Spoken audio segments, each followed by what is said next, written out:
welcome to the Phil Steele Tour with selections. This is a special holiday edition for you. I'll have today's plays up, 2 plays covering you through the Christmas holiday. Your next update will probably be Monday, December the 27th. I do have a bowl game for you. As you can see right in front of you, the East Carolina-Boston College game is on Monday, December 27th. But remember, when you go to the Phil Steele Plus Tour with selections, if you subscribe and hit the bell, you will be notified whenever the next one is up. It should be Monday or Tuesday of next week. So do subscribe, hit the bell, and make sure that you get your notifications when the next one is up for you. So let me close this out and get to our first game. I only have 2 games for you. It's a limited card between now and Monday. I think there's only 7 or 8 bowl games. So let's take a quick run. Your first one, and by the way, last week, a quick recap, 1-1 in the bowl games. Unfortunately, we lost the NFL play, so there are no NFL plays this week. A lot of NFL stuff going on with all this COVID, moving the things. There was one game I was looking at that I liked, and then I found out 2 of the top players were going to be out this week. So no NFL plays for you on this update, but I do have 2 bowl games for you that'll take you through the holiday. So let's start with this one. It's East Carolina and Boston College. If you're a reader to the Inside the Press Box newsletter, and you know Inside the Press Box, by the way, has a selection on every single bowl game, checklist on every bowl game, computer forecast on every bowl game. It's all up there. But East Carolina was very good to us this year. They covered against Central Florida. Probably should have won the game outright as a play. They covered against Tulane, 52-29 as a play. They covered against Houston as a play. Probably should have won the game outright. Beat USF as a play. Beat Temple as a play. Beat Memphis as a play. Did lose to Navy as a play by a half a point. Look at this. They had a 563 to 382-yard edge, 24-17 first down edge, only won by 3. But this is a very underrated East Carolina team. And you look at their run game with Keaton Mitchell and Rajon Harris, 2 very good backs. Holt Naylor's throwing the ball well this year, and defensively they're playing well as well. Now, East Carolina and Boston College, you would think a team from the ACC would face a tougher schedule than a team from the American Conference, but actually East Carolina's played the tougher schedule this year. Look at their non-conference slate. App State, South Carolina, Marshall. Well, Marshall's a conference game, but they also played Cincinnati during the season. Boston College, meanwhile, they did play Clemson, but Colgate, UMass, Temple, and even Missouri, the team they played out of the Southeastern Conference, and sort of an average middle-of-the-road team. So East Carolina played the tougher schedule this year. They're plus 41 yards per game. Boston College only plus 5 yards per game. Now, Boston College was without their quarterback, Phil Jerkovic. And if you look on Phil Steele Plus, you've got the game-by-game stats for everything. I referred to these during the offseason. I referred to him during the season. But as you can see, Jerkovic went out against UMass. That brought in Dennis Grosel as a starting QB. Jerkovic surprisingly returned against Virginia Tech. But look at the numbers since he returned. 7-13. He did throw for 310 against Georgia Tech, but just 10-24 against Florida State. 3 of 11 against Wake Forest. I don't think he's 100% healthy. Phil Jerkovic's a much better quarterback than that, would have much better stats. Only 3 of 12 for 19 yards against Wake Forest in his last game. So I don't think we're going to see a 100% Phil Jerkovic. Meanwhile, Holt Naylor's is 100%, and he's playing his best ball right now down the stretch. Oh, that's a start chart. You get a start chart on every team. The individual players, you see he threw for 405 against Navy, 228 against a very good Cincinnati secondary, 313 against Memphis. So Holt Naylor's playing well. So you've got the team that's played the tougher schedule, got the better yards per game. And this is one of those where if you look at my AGG, the average game grade, for the season, East Carolina's playing at 98.8. Boston College at 94.7. Once again, much like the stats, that's saying East Carolina's the better team. Take a look at them the last 4 weeks. East Carolina's 104.9. Boston College is 98.6. That's almost a touchdown difference saying East Carolina is the better team.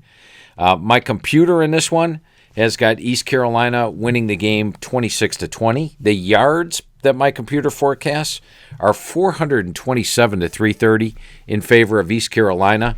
The checklist, let's go take a look at the checklist. Remember, we provide a checklist on every game. I go through every position on every team for the bowl games and give you the checklist. This says East Carolina by 1.5 checks. The good news here, East Carolina's the underdog. They're getting 3 points in this one. So you've got a 3-point underdog in East Carolina that the AGG says is a better team. My computer says there's a better team. The computer says they're going to outgain them 427 to 330. Last 4 weeks says there's a better team. Checklist says they're a better team. And East Carolina is playing extremely well this year. So we're going to go with East Carolina +3 over Boston College. Give you an update on the magazine. I'm currently working on team number 19 right now in the first write-through process. The magazine is written in 3 parts. There's the first write-through, which is the postseason. And what I do, as an example, I'm working on Colorado right now. I've got 485 pages of reading on Colorado. So I read every story that was written about Colorado from the from the end of July all the way through the end of the season. Colorado's season is done. And read every single story. It gives me really in tune with the team, in tune with every single position. I've lived with the ups and downs of the entire season. I've seen them criticize the offensive line and then say, oh, the offensive line's had a great game here. All that stuff all season long. Then I go and write the first write-through process. Then that's not done. We're not done with the magazine, not by any stretch. Second write-through process is the spring. We get the spring rosters updated. There may be some movement. There may be some portal moves. The freshmen are added into it. Rewrite each of the forecasts, but we've got the basis for last year done. And then the third write-through process comes after I talk to the coaches. So after I talk to over 100 of the coaches this year, then we go through the third write-through process. Those interviews with the coaches generally take about an hour, a little over an hour sometimes.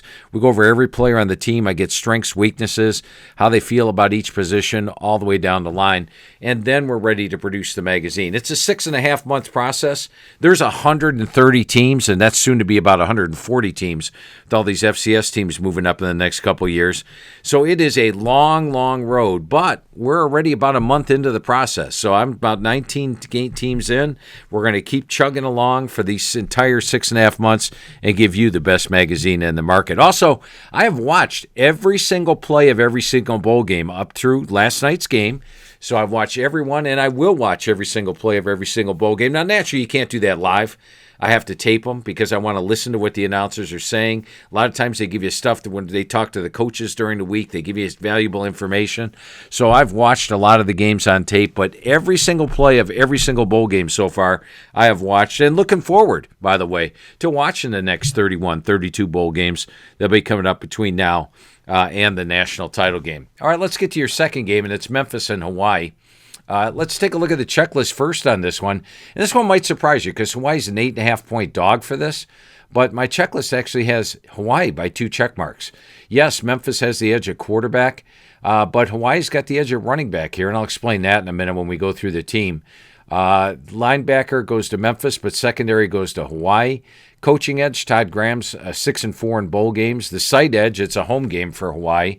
Special teams goes to Memphis. Schedule goes to Memphis. But checklist actually says Hawaii by 2.5 checks. Once again, if you want a checklist like this on every bowl game, just go to philsteele.com, check out the store, go to Inside the Press Box, and get the bowl issue for the rest of the season if you're interested in that. But let's get to looking at this game here. And what we're going to do is click to the team page.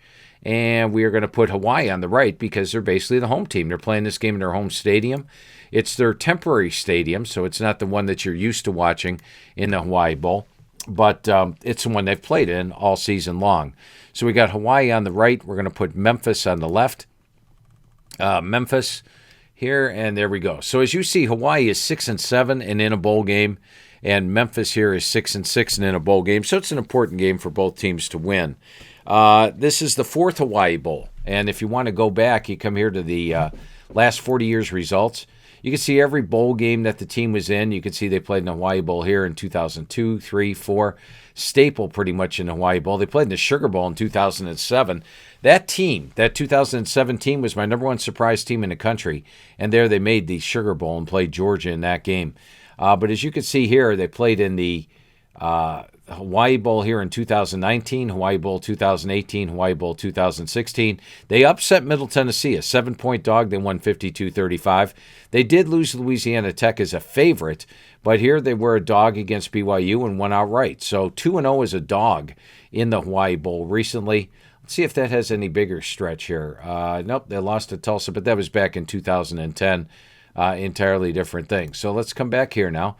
Now, Hawaii will be without Chevin Cadero, the quarterback, and Day Hunter, their top running back. However, if you're a fantasy football player, put Calvin Turner on your team for the Bulls. Calvin Turner is dynamic. Look, he's the leading receiver. He's also a running back. This guy's a very dynamic player. I think Calvin Turner is going to have a big game here. And remember, if you go under individual player stats, you can see who started and when. Cordero missed 3 games here, including Fresno State, and Hawaii upset Fresno State with Brandon Shager at the quarterback spot. So Shager's got plenty of opportunities to play. 3 starts so far this year, and he got better as it went on. Had a rough game against Nevada on the road, but at home, he's got a 2-0 ratio, and he hit 25 of 29 against New Mexico State in his last start. So I think Shager will be okay at quarterback. I think that Calvin Turner in the full running back role will be dynamic, and I do think Hawaii's a good team. Now, Memphis is going to be missing somebody as well. It's Calvin Austin, their top receiver. He had about double the amount of receiving yards as Sean Dykes, so that could be a pretty big loss for them. Also want to take a look at a couple of things here. The fact that Memphis hasn't played well on the road. Go back to even last year. At Tulane here, they lost. At Navy, they did not cover that game. At Cincinnati, they lost. At SMU, they lost last year. So 0-4 in road games last year against the spread. And this year, at Arkansas State, did not cover. At Temple, they lost by 3, outright upset. At Tulsa, they lost by 6. At UCF, they lost by 17. And at Houston, they lost by 18. They're actually on an 0-8-1 run against the spread on the road. And this is a road game. If you take a look at my AGG, you see that Memphis is playing to an AGG of 97.3, Hawaii 92.3, add in the 3-point home field edge. That's only Memphis by 2. Once again, they're laying 8.5 here. They're laying over a touchdown in this one. Same thing with the last 4 weeks. They're playing to a 98 grade. They're playing to a 94. You add in the home field edge, that would put Memphis by 1. And something else I wanted to point out, if you go to the homepage of philsteele.com, you can get the strength of wins, pain of losses for the college. Let's go down to that, strength of wins, pain of losses. And that is you get credit for every win of an opponent you beat, and you get credit for every loss of an opponent you lose to. Now, in this matchup, Memphis has got 18 wins under their belt. Hawaii's got 18 wins under their belt. So they both have beaten teams that have won a grand total of 18 games. That doesn't tell me that Memphis is a heck of a lot better than Hawaii is in this one. So Memphis is an 8.5-point favorite in this one. I think you've got some good advantages in Hawaii's favor. And another thing I want to point out to you, and that is this was a rule of thumb, a staple for me for years, handicapping the bowl games, was pre-January 1 bowl games. You take the underdog and you also take the over. So if it's pre-January 1 bowl game, take the underdog and take the over. Now, so far this year, I believe there's been 10 bowl games, and the underdog is 6-4 in them, and the total in the first 10 bowl games, 8 overs, 2 unders. Now, that changes when it gets to New Year's, because at New Year's, everybody takes it seriously. Pre-New Year's Day bowl games, teams tend to throw out a lot of things. Underdogs do well because they're tired of hearing about it, but the New Year's Day and on, those are very important bowl games. They play up more like a regular season game, so the favorites do better there. The unders do better there. But here, pre-January 1 bowl games, if you're torn as to what to use, go ahead and use the underdog and use the over, and you're in good shape. Here we've given you 2 dogs, so hopefully the underdog trend will continue on that. That's it. Quick update for you today. Didn't want to take up too much of your time. I'm sure you got a lot of shopping to do. I want to wish each and every one of you a Merry Christmas or a Happy Hanukkah or whatever it is you celebrate this time of year. But I appreciate the fact you guys take the time out to watch and take the Phil Steele Plus tour. I didn't go through too much of the site today. I just wanted to keep it quick for you. I know you got a lot of things to do. And once again, if you're subscribed and hit the bell, you'll be notified when the next one is. I'm targeting Monday as your next Phil Steele Plus tour with selections. Once again, have a great and wonderful holiday for you and your family.